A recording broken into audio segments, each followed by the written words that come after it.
Hello, welcome back guys to Spotoria channels here. Today in this video I'm going to show you a tutorial how to switch account in Terabox on iPhone.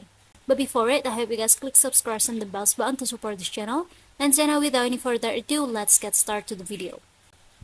Well, first thing first, now of course just go ahead to your Terabox applications. I'm gonna tap on it like this. If you want to switch your account to another account, just go ahead to this three slice icon at the top left. And after, as you can see, this is my account right now, you guys. I'm gonna tap on this switch account option at the bottom of my name.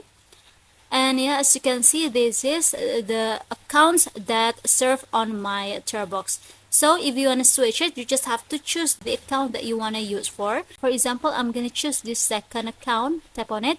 Now, tap on this continue with Google. Tap on continue again. And after, just choose the account that you want to use.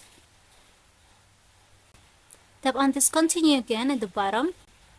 And yeah, as you can see, this is already logged in and switched to my another account, guys. It's already changed.